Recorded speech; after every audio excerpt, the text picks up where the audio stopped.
season. We're just conversation. Hello, folks. Welcome to another edition of Social Media News Live.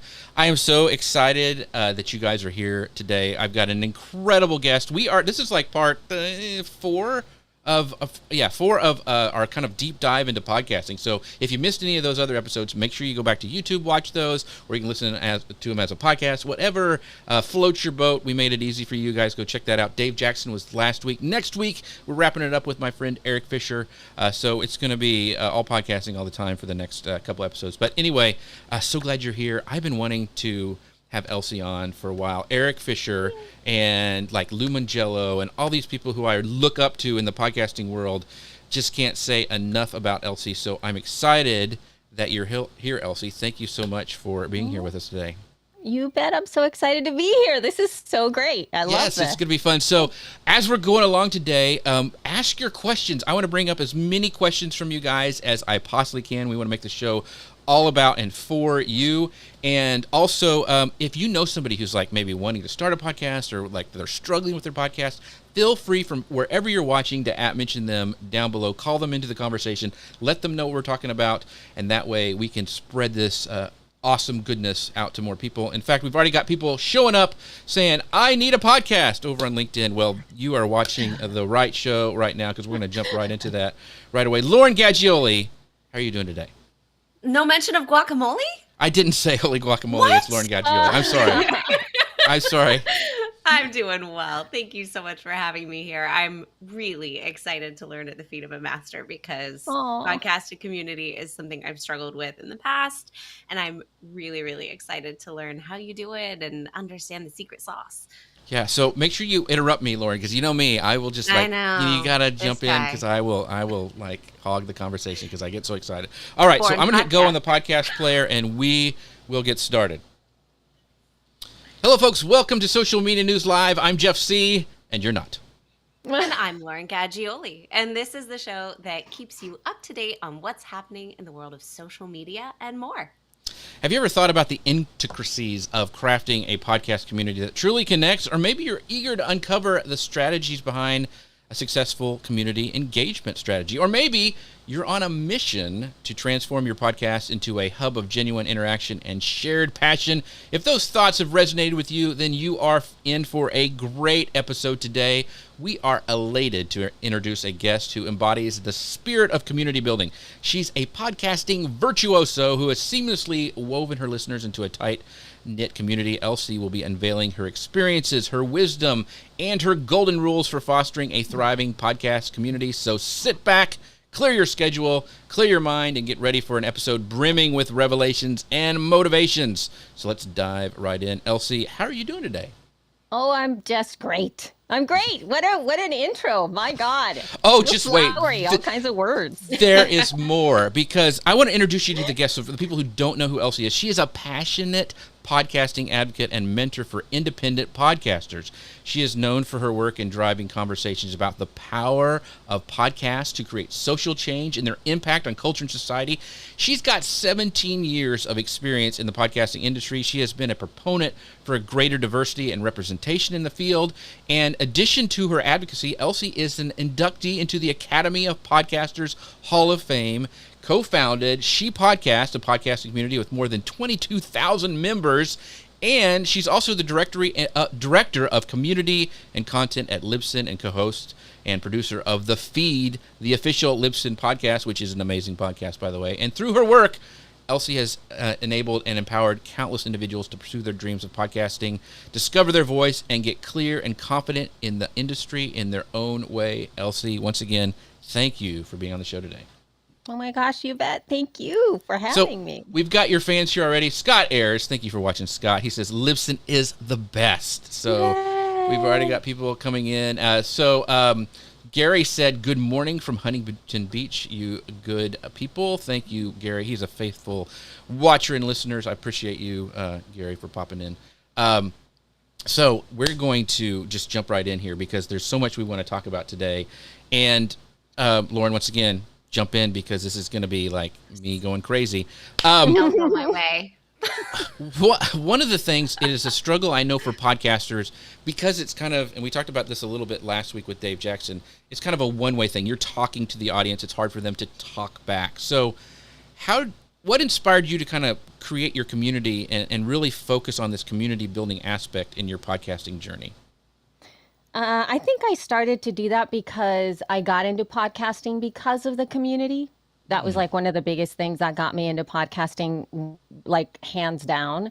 I was in LA. I was part of a yoga community because that's where I came from. I came from the yoga space in addition to some acting stuff. And the yoga community that I was part of was really solid. And when I was introduced to podcasting, I found that podcasting had that sense, especially from the podcasts that I listened to back in the day. The community conversation was one of the key tenets that drew me to the medium, is the fact that podcasters are like, email me, and they would say their email, or call the show, and then they would play the audio. And I was like, what? And so I started emailing people that I was listening to, and they emailed me back. And I was astounded by that. And so I started to see like, wow, this is a really like high touch type of a thing. Like, when does that happen when you're listening? I thought, radio, when does that even happen when you do that? And so I decided that this was just part of the culture. So when I started my first podcast, which was, it's called Elsie's Yoga Class, I had a phone number. I had an email address. I was constantly talking. I was just emulating, copying exactly what I was taught in the beginning. And people just started emailing me back. And I thought, wow, this is so great. So to me, it wasn't like, I'm going to focus on community. It really was just the way we did things. And that was the thing that I did. That's awesome. So it was organic, I guess. Yeah. Yeah, absolutely. Good, Lauren. So I'm wondering, when you say community, what do you mean? Do you mean people who are listening? Are they congregating somewhere and talking to each other? Is it just your connection with the individual? How do you define it? For me, well, there's different, it's very strange because you're asking me from my experience in podcasts and building community within podcasts. It usually is me talking with the audience and us getting to know each other and creating something together, possibly making friends, but mainly me being the core. Now, as I've worked in community building for so long, not only as my job, but also building independent little communities, I see that there's so much more to that question, because there's a lot of places that really merit having a community, meaning they need to be the center. The community people themselves need to be the center, and they require, there's a need just of that connection. Then there's communities that are built around trying to figure things out, like feedback, right? So there's communities that come out simply for mining the information and being able to serve that community. You are the expert versus that standing by itself. And then there's like the podcast communities, which sometimes are really based on the topic, but really they center the host, right? A lot of communities are around the hosts because that's who you connect with, and you become a fan in the same way that you do with, Taylor Swift fans. Like they name themselves and they go watch her, right? And they might talk about Taylor, but that's all they talk about, Taylor. And they talk about songs and they experience things about her and they want to go see her. And that's what I think some podcasts communities are like that. So one of the things that I wanted to, so we, two episodes ago, we had Lou Mangello. And I think, Lou, like you mentioned, he started around a kind of an area, which would be like Walt Disney World. And that's what he talked about. Well, then he kind of morphed into like, he's the host, and now he's got, a brand even built around him where he does like Momentum, he does, a bunch of other things. And we have like Shannon Hernandez, who is our first kind of podcasting. He's a disc jockey out of Phoenix, one of the biggest radio stations in Phoenix, where he's built his kind of podcast and his community around himself being on the radio. So let's talk for like the new podcasters. should they start community focused at the very beginning? Because I really think that when people think about starting a podcast, they think about, okay, what equipment I need, what host I need to be on, all this stuff. Are there some foundational elements that they should start with? Like, you need to go out of the gate thinking about your community. I think there has to be an element of dialogue. Whether that becomes a community or not, it's up to you, because community is not an easy thing to build. So it requires a lot of work. But dialogue, 100%. All the time. You need to have that connection with whoever is listening to you, and establishing the basics, which is something that I've seen a lot of folks, especially now starting out, are really missing, is that dialogue. Back in the day, I don't want to say that over and over and over again, because like there's a lot of times where I was like, hey, when I was young, when I first started, there, like I said, every podcast mentioned their email, like email me at, and it was a Gmail address, because Gmail was new back then. That was like the hottest, way to email people. And it was always call the show. And there was a Google Voice or like K7 was something that we used to use back in the day as well. And it was something that people would automatically do. And it was mentioned all the time on the show. And audience feedback was featured in almost every episode. It wasn't like a segment. It was part of the dialogue, part of the conversation all the time. And so there was always that back and forth, and that teaches that I'm accessible to you. You can reach me and be able to do this. Nowadays, it doesn't have that. Sometimes it's like at the back end of things, they're like, oh yeah, we need to have this. But I think it's one of the key ways, because social wasn't even that popular back, it didn't really exist in the way that it exists nowadays, right? That was another way that we started to build it. But at first it was through email. So I do think that there has to be that dialogue set, and that's going to really dictate whether or not the community aspect really needs to happen, because it'll start that dialogue and they will tell you what they want. That's a great point. Go ahead, Lauren. So in the past, I've had a show that was being consumed, but it wasn't about a topic that people really wanted to spend more time on, right? So I was in the college admissions space, and I was talking about test prep and things like that. And so it was hard for me to get people out of their earballs. Like, once they got the information, then they were like, cool, I'm good. And so how do you encourage people to take action and engage? Obviously, providing the channels is important. Do you give them like a clear call to action of what to do? Like, how do you inspire people to take more action and lean in? And I think particularly for folks selling broccoli, not popcorn or cotton candy, how do you inspire that? Modeling it is probably one of the very first things that was a trick that I used from the beginning and have always used from the beginning. So I'm going to let you guys know about this little trick. It's kind of a little bit of a hack. But whenever we ask somebody to send me an email or send voice feedback or, whatever we're asking them to do, a lot of people, especially when they haven't been around the podcasting space and they don't really know about that stuff, and they're maybe outside in the same way that you were talking about, Lauren, with something that's kind of outside of the regular podcasting vibe, they need to know what the heck you're asking. So they're like, email me. Like, what does that even mean? Right? So that's when you can plant a reading of an email that you got back, and within even your show, right? When you can say things like, thank you so much, Lauren, for emailing me. This question was fantastic. And then you create an episode about that. Or, gosh, Jeff, I'm so glad I connected with you. Thanks for taking a moment to email me about this thing. This is how blah, blah, blah. And then you talk about it within the show. And that plants a seed on the listener that they're like, oh, they're listening to.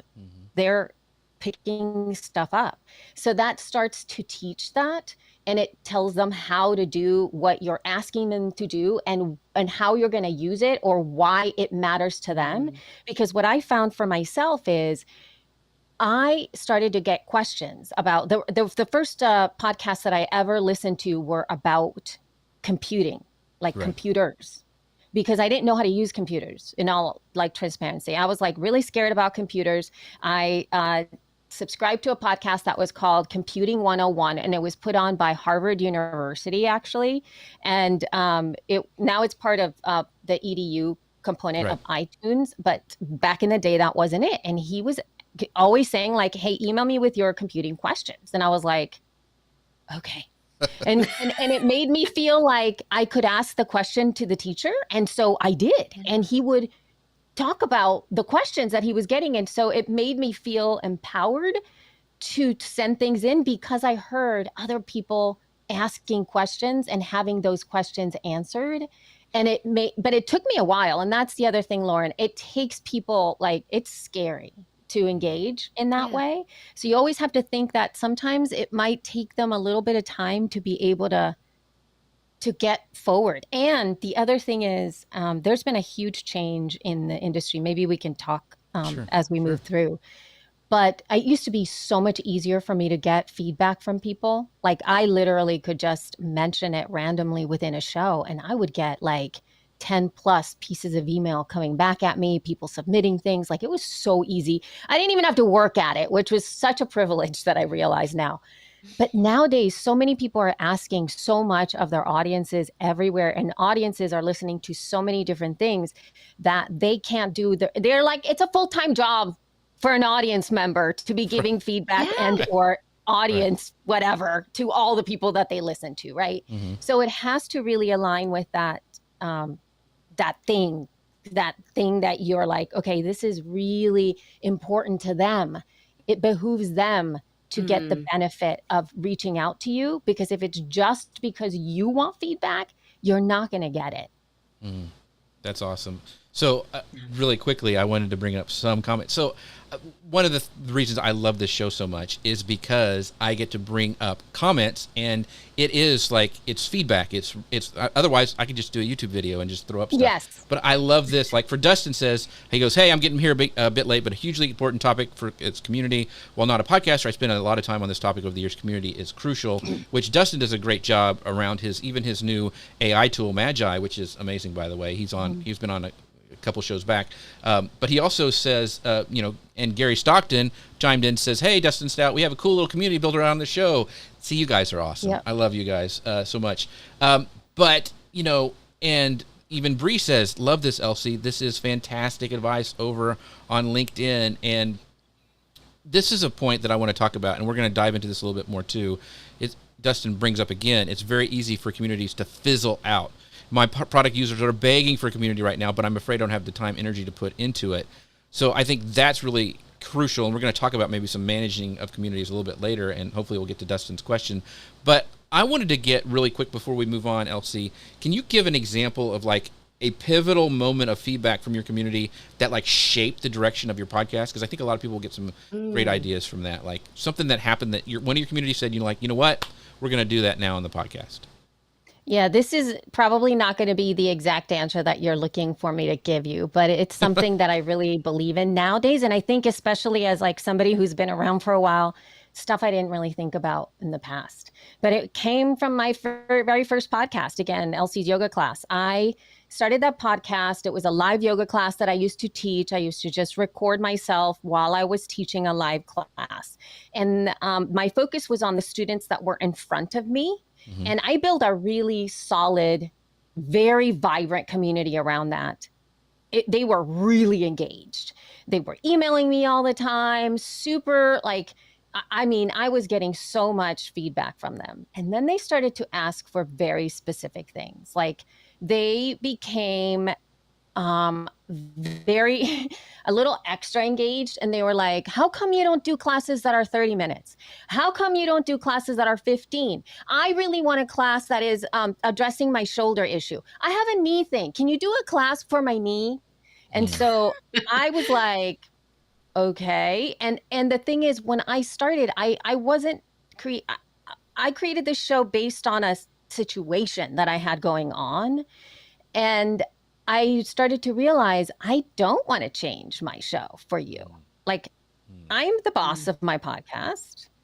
I find it very easy for me to teach a class based on the things that I'm interested in. And I'm glad you're here. Right. But I didn't want to shift and pivot to start to create a 15-minute class about shoulder pain, how to deal with headaches for 30 minutes. Like there are people right now that are teaching yoga classes and meditation classes exactly to that, because those are keywords. Those are keywords that get you people downloading stuff. People are constantly searching for that stuff. It's a fantastic tactic, not mine. Right? That was not the show I wanted to put out. I did not want to do 30 minutes to get your, take care of your headache yoga class. That's not what I wanted. And so I was like, okay, so now this gives me an idea of the boundaries that I want to put out and how I want to communicate that feedback back to them to say, thank you for whatever, right? And if and when I would have pursued monetizing that, I started to think through that and going, if these people want that, I'll put that behind a paywall, because that's going to take me a lot more work to do than just whatever I want to teach. So that was pivotal. So in that sense, what I'm saying to you is the community shaped my podcast because it made me, it showed me what I want and what I didn't. And I think that's a very interesting thing for you to note as a creator. Yeah, and that goes back to what I think Martin says here over on LinkedIn. He goes, you can have community, but keep it within your defined community, your audience. But also, like you were saying, focus, don't let them shift you off of your goal that you started to serve your audience for in the first place. So that's very, very I love cool. that clarity of boundary and putting it through the lens of, yes, this is what they want. And I think sometimes as entrepreneurs, we're just such givers. We want to just give and give. Right. But having that clarity of like, oh no, this is also for me, and knowing where the paywall lies and all of that. That's such a refined way to look at it. I really appreciate that clarity. Yeah, I think that's key. By the way, I was so excited to have Elsie on. I forgot to mention somebody who does have great community. It's our friends over at Ecamm. They're the ones who sponsored this show. You can find out more about them at socialmedianewslive.com/Ecamm. Katie is in charge of their community and their marketing over there. She is amazing. If you're struggling with Ecamm or you've just purchased it, hopefully you purchased it today by going to that link right below. But she will help you out. The community there is amazing. They really do. They give trainings. They have podcasts. They have live video. They help you with the product. They have an incredible community. And so just go check them out. Once again, thank you for Ecamm for sponsoring the show. They are incredible. And speaking of somebody else who's incredible, our friend Lou Mangello popped in saying, hi, Elise and Lauren. Oh, and Jeff, too. Thanks for that. Yay! And Jeff, too. So let's talk. This is why we want to get into some of this really the nitty-gritty of engagement strategies, like how, as podcasters, we can do this. So you've talked about some, Elsie, but what are some other things maybe people have overlooked for effective strategies to grow that podcast community? Because I think there's an opportunity here, because there's a lot of this big we talked about this a little bit in the pre-show, but a lot of these big network podcasts that are out there, and they just kind of broadcast. They're really lacking in some of this community. And I think this is an opportunity for indie podcasters where we can do this better than some of these big networks. So what are some other strategies you've used to engage and grow your podcast community? I think I mentioned earlier, you have to make sure that you mention how to join. How to join your community, whether it's or whatever it is, right? You have to make sure you say, again, email the show at this time. Contact me by going here. Every Wednesday, I'm on Instagram Live. Come and hang out with us there. It's been a great time. Or join the Facebook group because we do these things there. You don't have to make it an ad. You can interweave it. If you have an interview show, you could be having a conversation with whoever you're interviewing, and then say, oh my gosh, we just learned that in our Facebook community. We have a Facebook community that this conversation just came up. Like, it can be that organic within your mentioning, but you have to make sure that you mention it repeatedly, at least 3 times. Right. I'm just giving you numbers, at least 3 times during the show, every single time. And then tell them how to join It's a link in the top of the show notes. Just tap that link. You can, whatever it is, the call to action is, you can join the group, you can, whatever, makes it easier for them to be able to do that. The next thing is that you have to make sure that they know why they should join. And I know that could be like a paragraph or more of you selling your community. But again, you could do it very easily. Find out what your next microphone, like with the Ecamm team, it's like, come join the Facebook group at Ecamm, because if you're having trouble figuring out what camera to buy, you can go in there and find out in 5 minutes. You know what I mean? Right. And then that's enough. There's a lot more to the Ecamm community than what you mentioned, a bunch of stuff that they do, but that's a pain point that a lot of content creators have. They're like, they don't know what to do, or like, should I buy this? Should I not buy that? That in itself is a huge pain point that community solves. So you have to know why they need to go in there, because most people are going to go in there and just be like, hello. Right. And then what? Like, why are they there? You know, they're not going to engage. I mean, what are they going to do? Mm-hmm. So you have to be clear. So those are two things. And I promise you, just do that 100% for like 6 months straight. Just do that. And you'll start to see that you'll get a lot more people joining that community. Yeah. Our friend Lou, I'm going to steal one of his secrets here. And Lauren, you know, he does this all the time, is that like, he can't go live. Like this, he usually goes live on Wednesday. He does his podcast, and he also has a Wednesday night live show, but he couldn't go live. And he, instead of, just saying, hey, I can't go live, he goes, hey, I can't go live. He did a video and said, tell me if I could take you out to eat anywhere at Walt Disney World, where would we go? Boom. Those are questions. His community chimed in on something that was, perceived maybe as negative, like he couldn't show up, but he turned it into an opportunity to engage. And I think that kind of mindset is what you need when you're thinking about, creating community. So anyway. And just to add to that, Jeff, that is beautiful, because that was low pressure on the person who was answering.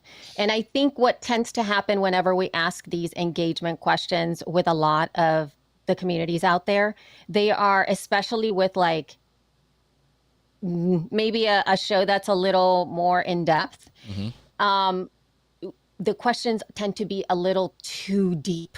Like you have to literally say like for me, like the way that I used to get people engaging with some of the stuff I was going, like if I was going to Podcast Movement, I'll show the two dresses and go, which one? The pink one or the yellow one? Go, and have pictures. Mm-hmm. And then people would go like, pink one, yellow, and then they would start to do that instead of, what's the meaning of life? Right.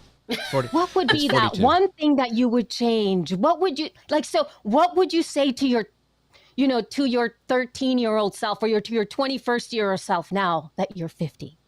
I'd be like, I don't want, what? Like, it's too, we need a quick win. We need like a yay, no, oh, like something that gets people to finish the sentence that only takes one sentence to write. And that's a good starting point. Yeah. Lauren, you had something? No, I was just, that's definitely something I've struggled with in the past. It's like, let's discuss the meaning of life. I'm like, yes, we'll see. Yeah. Or like, if put in how much you make, and then we'll, focus on like, I'm going to, okay. What? Yeah. Tell us, what bracket do you fall in? Yeah, sorry. So Bree says, a great point. You can't be everything to everyone. You need to stay true to your vision and goals. Like you said, it's your podcast to do the way, while also keep your community in mind. And on that note, this is from Trevor, and I don't know exactly, is anyone doing podcast hybrid communities effectively? I don't know what a podcast hybrid community is. Do you know, Elsie? Trevor, maybe you can explain a little more what that is, because that sounds intriguing, but I don't know what a hybrid community is. I'm not sure what that, I'm not sure exactly what that means I'm not sure what that means. I mean, I think all of our stuff is hybrid, but that's okay. Go ahead. Gary's still trying to figure out the meaning of life. Me too, Gary. I think it's 42, isn't it? Didn't it supposed to be 42? Yeah. Yes, that's what it is. That's the answer. Yes. So, Elsie, this is the question too. And I ask this of a lot of people who have communities. How do you handle feedback? I mean, you mentioned like you only take what you need to take in, but so still be like, you don't want to shut somebody down. Like, that's stupid. Don't tell me about a 15-minute yoga session. So how do you continue to make it be inclusive and supportive when you get that positive and many times negative feedback? Yeah, I think, that whole positive sandwich is always a really wonderful thing. Now, before I used to handle most of the things within an email, and that feels like to me, that was the best place to do that, where people can send that stuff in and you can just respond to it and be done with it, usually, right? And you just go back and forth in a real genuine way and saying like, "Well, thank you so much. That's a great idea. I'll consider it," that something like that. And email goes away. There you go. But nowadays, communities are so visible. So you might have whatever group, wherever it is that you have, and then somebody could say like, "Oh my God, why don't you do a 30-minute yoga class on headaches?" And then, "Oh yeah, that would be great. Oh yeah, that would be amazing. Why don't you do that?" And then it just starts to grow. That's when you're able to go in there as a community leader and be incredibly honoring why you created the space, which I believe was said here, right. And be able to say something like, "Wow, you guys this is incredible. I will see if we can execute on something like that in the future. Right now, we're going to be doing these things because this podcast or this space is about XYZ. And so we'll consider opening up some of that stuff, especially if more people start to ask for it. But at the time, this is what we're focusing on." So those are skills that we do have to pay attention to, not to dismiss it, but also you as a leader, especially when your community is growing and they keep asking for that 30-minute headache yoga class, you might just be like, "You know what? I guess they really, really need it." And therefore, you can put it in you can plan for it. You can see how much space you have to be able to create something like that. But at the same time, be super honest about the stuff that's going out there.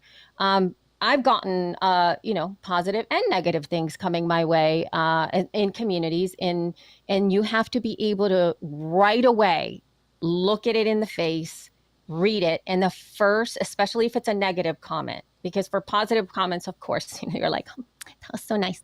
But for negative comments, our first thing is always like, right.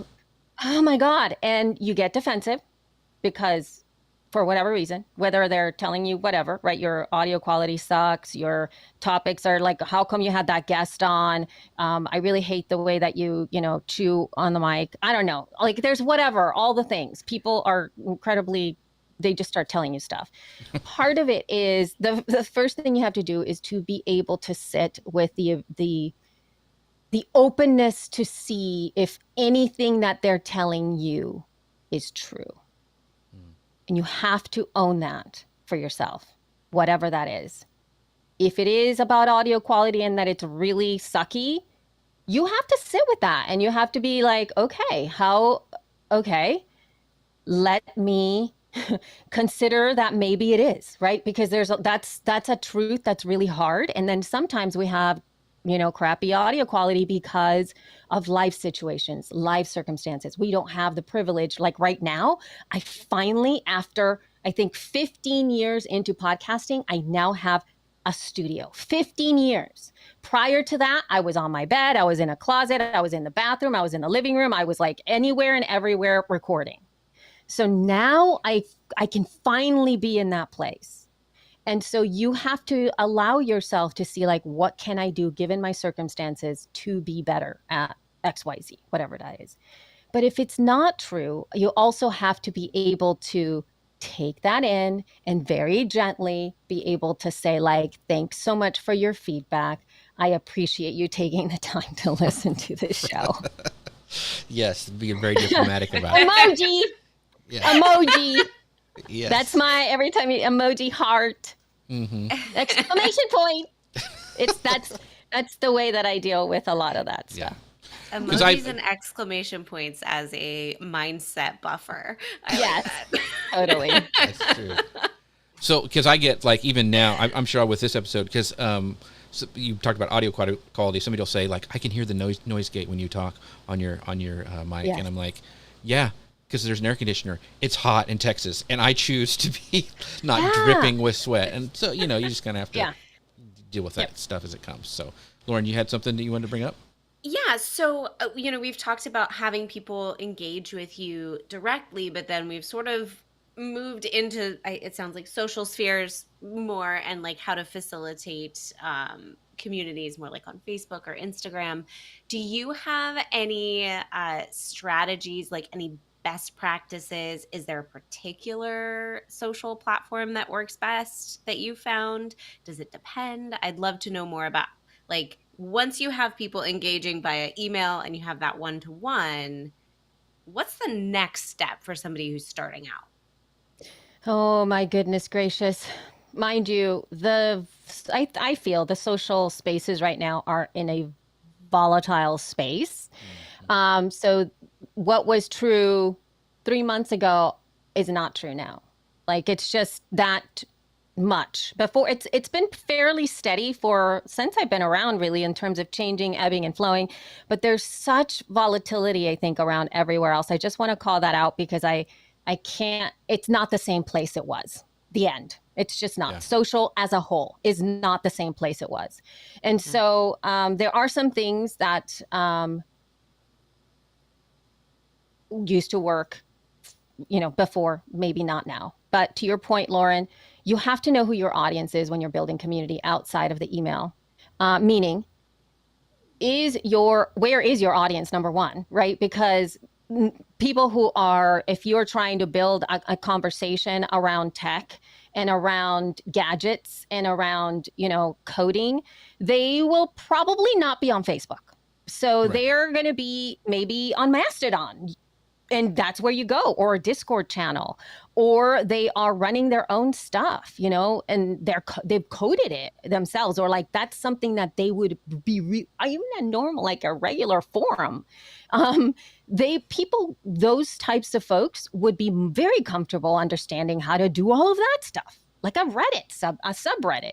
That's where they would go. But then if you're dealing with maybe moms in their 40s, they probably will be more apt to going into Facebook because they're probably already there. And that's the least friction that they would have from moving them from one place to the next. Again, the younger generation, can you even build a TikTok type community, right? Like, how do you even do that? Like, how do you get that? I'm sure, and I'm sure that there's all kinds of solutions to all of those things. Instagram right now with broadcast channels, that's another way to like really build a little community that whether you can't communicate to each other. There's also the WhatsApp of it all, which is for, podcasts that are outside of the US. That's where you build the stuff, right? Anything that's outside of the US, they're building all kinds of amazing communities on WhatsApp because everybody uses WhatsApp. They are using it from that capacity. So you've got to really know where your audience is and what they're comfortable using to be able to engage. There's tons of beautiful platforms like Circle that have been created just to, and Mighty Networks to just build communities and all the stuff. I have tested every single one of them. They have filled my heart with the design and with the capabilities and with all the stuff that can be done. Oh, the dreams. And yet the people don't ever come. They don't want to show up and engage there.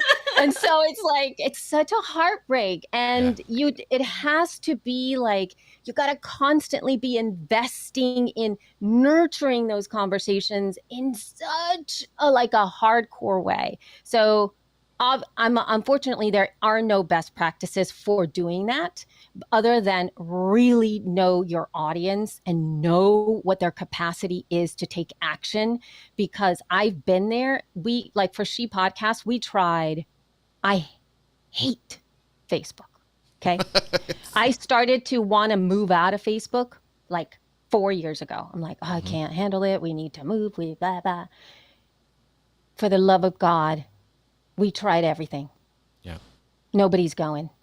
Nobody's moving. Nobody tried. Nobody. And then I started to go like, I'm not even going to these other groups that we've created into these other places.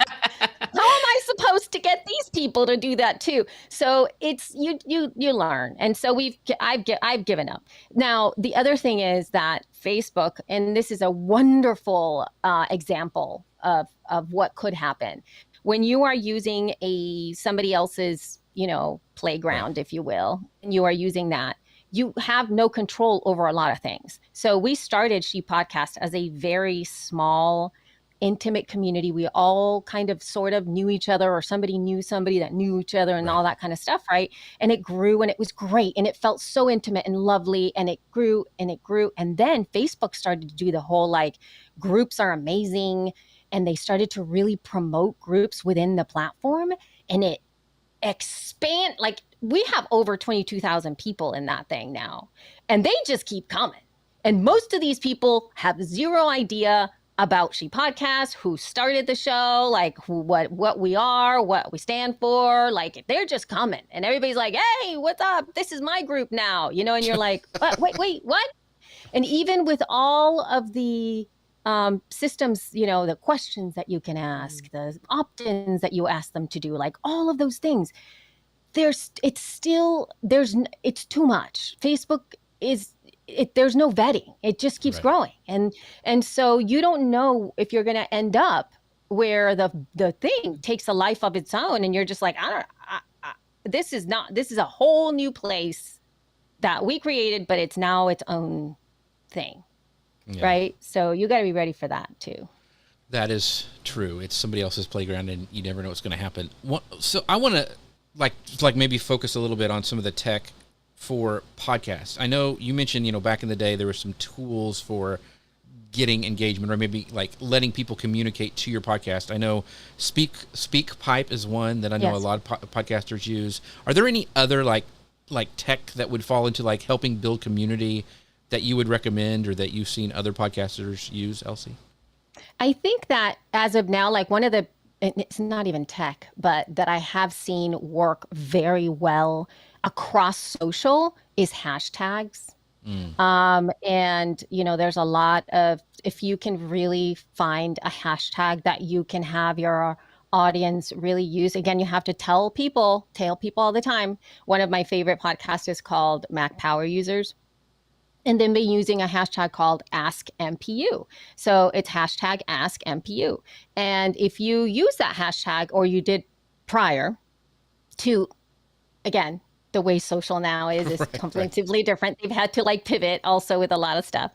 It was using that hashtag Ask MPU, and then they would pull like into a spreadsheet anybody who had Ask MPU, and they would just call the conversations based on that, and people would come back and forth. You could follow the hashtag, you could see those conversations happening, and I saw that happen on Twitter mostly, or X mostly, and Instagram. You can also do the same type of thing. I have seen podcasts use hashtags on Instagram for the same thing. I've seen a little bit of that happen on TikTok, even though I don't really use TikTok too much. I usually just follow whenever I see something fun, like the podcaster using communities in that way. That's a really wonderful way to do it. But in terms of building communities, I would say, if you really love to build your own thing, Discord is probably one of the best places for you to start doing something like that. I have seen some really great communities on Slack as well. But again, Slack could be very good for more like a business type of a vibe community place. So you got to know where folks are vibing with whatever it is that you're doing. Yeah, I think that's true. And I want to bring up, Gary says this, Dave Jackson does a question of the month, which drives community engagement and content for his episodes, which is very, very smart. Thanks for Gary. And I wanted to bring up, because we're going to be talking about this last section, is sustaining community. And, Gary and, Dustin were talking in the community. And to me, when I see community members talking amongst themselves, solving problems, chatting, that to me is like, okay, I'm onto something, or these people really enjoy the community. So how do you do that, Elsie? How do you encourage community members to interact, not just with you and, what you're saying, but to each other? Because I really think that's when you've hit the gold mine, is when they start, interacting, and it's their community, not really yours. This is when we do, once again, that what I said before, you got to model it. Modeling it is one of the best things that you can do. Modeling it first, starting with you as the leadership person, and then having moderators or somebody who who are, team members or community members that have somehow brought a lot of value to you. If you do have the funds, you can always invest on community moderators, and or a lot of them, they just come up. And having them model for you that behavior. So what does that look like? You guys do posts that are like that, and they will engage with you. So you have a group of people that model how to build with one another, and you affirm the good stuff. That's like something that we as leaders need to do as well. When I come into a chat or something, I will go in there and go like this: I love this so much. You guys are doing so great. Thanks for helping each other, right? You always highlight what the type of behavior that you want to be having in there. That's one of the key things. The other thing is exactly what, Dave does some of that stuff in terms of the question of the month or whatever, right. and or some stable question things where you can have something about like, let's share, let's support each other. It's a supporting thread. Today we're supporting each other with, and you can be very specific about what that support thing is. And you can ask, are you looking for a video editor for your podcast? Let's have a thread over here, and then have them start with those communities. You can start to see the things that resonate the most by observing that conversation within your group. But you always have to call it out. So if that, you have to be you have to be in there. You and or your mods have to be in there, constantly affirming and modeling the behavior that you want in the group, versus just thinking magically it's going to happen. Right. Yeah. So the flip side of that, of course, is kind of what you've mentioned about like the runaway train of social and your group that balloons. Like, so you can model the good, but as we know, the comment sections are always fun to look at. And when you are the person in charge and the leader of a group, even when it has ballooned and it's no longer people you know personally and can, have that trust with, how do you handle creating a space that's safe for everyone? How do you handle the negative and the flip side of that? What do you guys do to curb that, I suppose? You must write down what you stand for. You must write that down. Like, think of the absolutely worst thing that can happen in that community, like the worst thing. And you need to start to write a response to it. What are the words you're going to be using? How are you going to put it out there? What are you willing to stand for? What are you willing to not? And you got to go to the boundaries, and you have to build off of that. You also have to be absolutely 100% clear as to what is acceptable and what is not acceptable. And it's not just about rules and regulations. It's about enforcement of those rules and regulations. And the capacity for you and your team to be able to do that is of utmost importance. If you cannot do that and you are wanting to have a safe space, you're not being responsible. I would rather you not start a community, because the hurt that would cause and how it will divert into a situation that is too volatile is too much. It's too much. You have to be willing to take on that responsibility, and or have a team that can help support you in that process, because it's like that's been the biggest lesson as a leader. The mind space, the weight of a community going wrong and how it will disrupt your days is something you have to understand. Like, you cannot just be like, I'm just going to close my eyes and I'm pretending it's not happening, because nowadays you can't have that. You can't. And so I have been in a position where, especially in a public setting, when people are calling you out, you have got to have something ready. to go when that happens? What is the protocol? And you've got to sit down and talk through every single thing and who is going to have your back when it's happening. What are the words that are going to be used? Are you willing to stand by the words that you're putting out? And are you willing to stand by the words that you're putting out when somebody screenshots it and shares it all over social? So you gotta be ready to own all of that. And I don't think a lot of people really think through much of that stuff that happens. I've seen many communities implode and explode because of lack of vision in that sense. So the capacity you have as a leader is of utmost important to hold that space. That's really good advice. And can you kind of maybe put some meat on that bone a little bit? Like for hate speech, it's an automatic ban.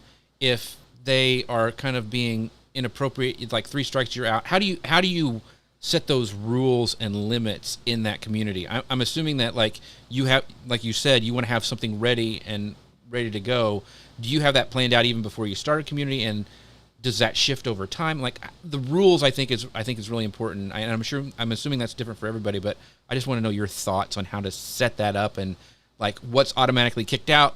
What's like, okay, maybe they said it in a wrong way and they just aren't good at, their words. I mean, how do you figure all that out? You gotta look, you gotta lurk, you gotta listen, and you've got to do your research. Meaning you cannot just stay in a silo in your own community. You have to participate in other people's communities. You have to read about communities. You have to read about community building. You have to lurk in the comments. You have to see when situations arise. And then you have to have your own little wiki where like, oh my God, they handled that really well. Copy paste. Oh my God. That's really great language. You know what I mean? Wow, this like really imploded. Oh, whoa. Oh, that was really well done. Oh, that was not so great, right? So we are currently, as of now, Zoom has just released a couple of things that have really made people angry. And, one of them with the privacy thing happening with AI and Zoom. And the other one is that they're, wanting people to come into the office and work. And it's just kind of like made a lot of things happen. This is a really wonderful opportunity for all of us as business owners, because whether we want to or not, our podcast could possibly be a business, and or if it's not and it's just a hobby, you're still in a position of leadership. You're essentially the CEO of your hobby without pay. So you got to know how to be able to respond to situations like a grown-up and be able to manage what those things are. And it comes always from your value systems. But the way that I've learned what I've learned is by paying attention to what's happening, especially in communities that are the most vulnerable, and to be able to see how they manage themselves.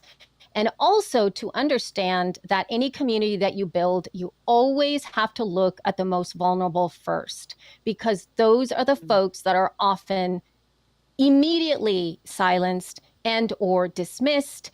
And you either are willing to stand up for whoever that is in your community, and or you are not. But you are making a choice. You're making a choice. So folks will speak to one another, and especially those that are of more vulnerable communities will immediately leave. And that's okay. That's perfectly fine, because we all need to take care of ourselves. But you will be starting to nurture a community that is of one type of a community. As a leader, you will always be uncomfortable. You will always doubt what you're going to be saying. Things will be changing all the time.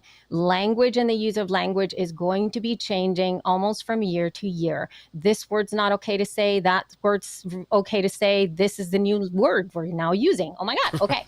So like you have to either abide by that or not. And people are going to model how you move into those spaces.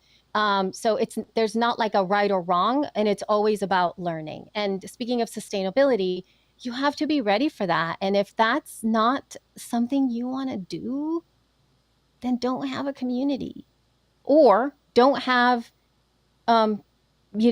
being safe and feeling heard as one of your tenants, right? So, That's yeah, one of the kind of, I'll let Lauren have the last question. So, Lauren, think of a good one. But my last one will be, you've kind of mentioned like don't have a community, and if you're putting a podcast out and it becomes popular, you're going to have some sort of community, I think, somewhere. Like they'll either make one of their own or whatever. And I know a lot of people are like, listen, I'm struggling with putting a podcast together, and now I've got to think about putting a community. I mean, like, so how do you balance this? Because you run, you have She Podcast and you also have Libsyn, those are big communities. Like, how do you balance the demands of producing these great podcasts with, the nurturing a community at the same time? I'd love to know how you're doing it.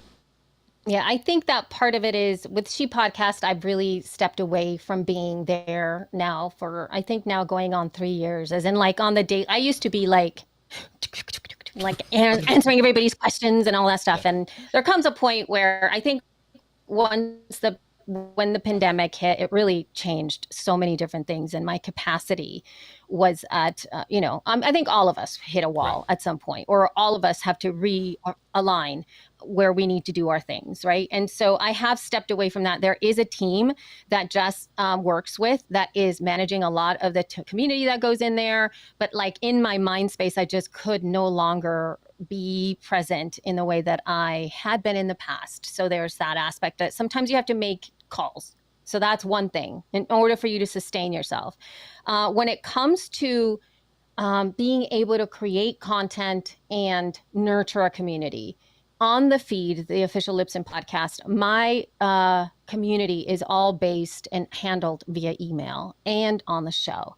And so that is what my capacity is, to be able to do that. And so we do get a lot of feedback. We do get audio feedback. I ask for it a lot during the show.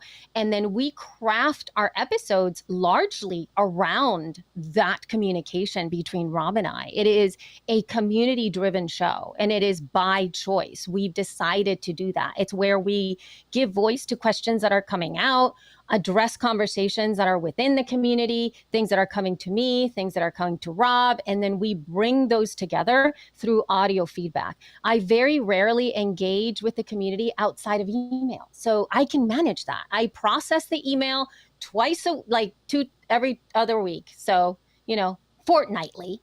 I process the email and I'm able to get all that stuff done. We put it on the show, and then we kind of take care of it that way because that's what the capacity is for being able to do something like that, and doesn't add so much. Now, if I was only focusing on creating the podcast, right, minus the other titles that I have to, I would probably expand a lot more on that. I've tried to create the feed groups. I love to test things out with that group. But again, I always find myself, I can't sustain it, and it's so hard because I want it, but then I'm like, I'm not there. Like they need me at first.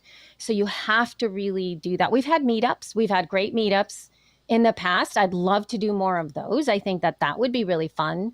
But again, I'm thinking like, what's the meetup about? Like, do we talk podcasting? Is there what do we do? Right. So there's like all kinds of things that happens when it comes to that stuff. Those are some of the answers that I've come up with in terms of, yes, you get overwhelmed, but you have to be very clear about what your capacity is. Like it's the same question. What you're saying about community is the same thing about social. I was just talking to somebody else who was like, I'm just trying to get through the show. Do I really have to create all this stuff we're all going through it.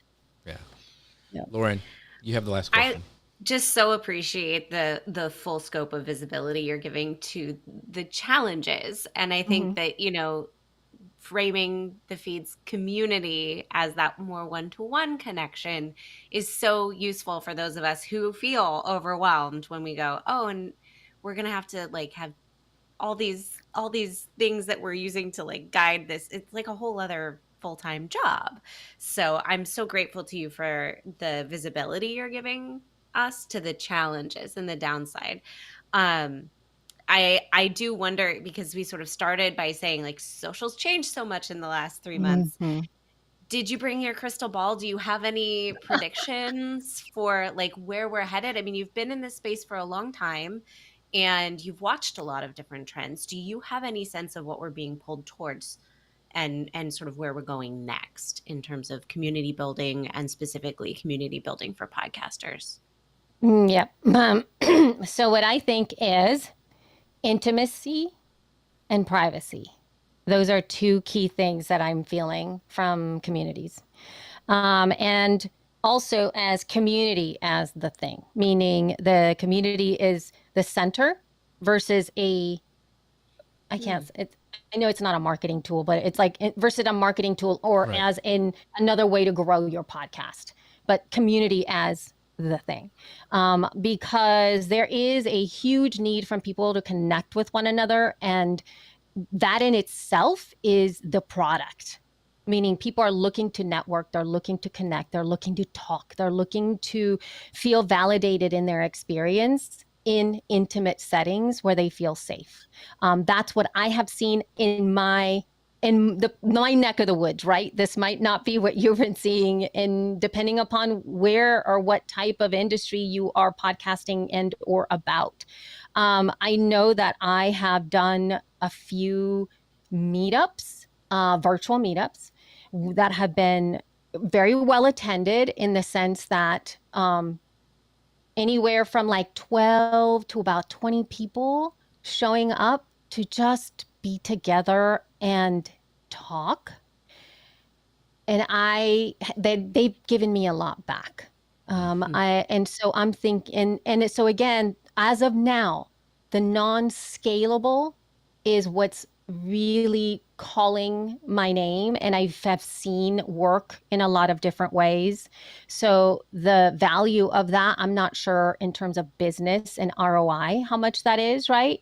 But I do know that that's where it's leaning. So a little bit more on the intimate side, a little bit more on the privacy side, and a little bit of the community being the thing versus a growing tactic, because people are going to be a lot more discerning about where they spend their time. In fact, they're already doing that. So if you get them to show up to these little meetups or they're in a smaller community, you're already winning, because the kind of interaction you're going to get is by far going to go beyond the what dress do you want me to wear kind of question and all the, and all the answers you're going to get about that, because that's great engagement, but the depth is what's missing. This is such good. We've had, like Walter even said, this is such a great conversation. Thank you, Walter, over on LinkedIn for chiming in. I could nerd out about this stuff all day, but we are short on time. But I wanted to give Elsie and Lauren enough time to tell where they can find their communities, where they can find everything that they're doing. So Elsie, I'll let you go first. Where can people find out about you? I think as of now, if you follow me on social at the Elsie Escobar, I mainly hang on Instagram and Threads. Oh my God. But I am everywhere, but I'm just there enough to pop in here and there. So that's one of the best. And my podcast, the feed, the official Libsyn podcast, please come and watch that. And also our YouTube channel, youtube.com/@Libsyn. You can see a lot of our work that we put out there, just all for podcasters. So if you can subscribe to that channel, it would be fabulous. Awesome. Lauren Gaggioli, holy guacamole, Lauren Gaggioli, where can they find you? My website, which is right there. Everything I do lives there. So Lauren Gaggioli. Lots of G's, a couple L's in the mix. And come check it out. We've got a lot of stuff around SEO and organic marketing, as well as naming your purpose and mindset. So if you're an entrepreneur, and a lot of what I think Elsie and I are simpatico. So yes. You are also a performers, which we didn't get a chance to talk about because you both do that stuff. But for those who are listening to the podcast, Lauren is spelled, Lauren, and then Gaggioli. If you want to find out more about her at that website. As always, we talked about community. I would not want to do this show without you guys. I hope this is a community, a place where you can ask your questions. I appreciate Walter. Bree even says, I really enjoyed this conversation. So many great nuggets. Elsie, you always inspire me. Thanks to you all. We appreciate you. Appreciate Dustin, Webmaster, Jeep Talk Show, everybody who stopped by today. Trevor, Bree, and Martin, and Lou. Everybody, thank you guys so much. We appreciate you, and we will see you guys next week. Bye, everybody.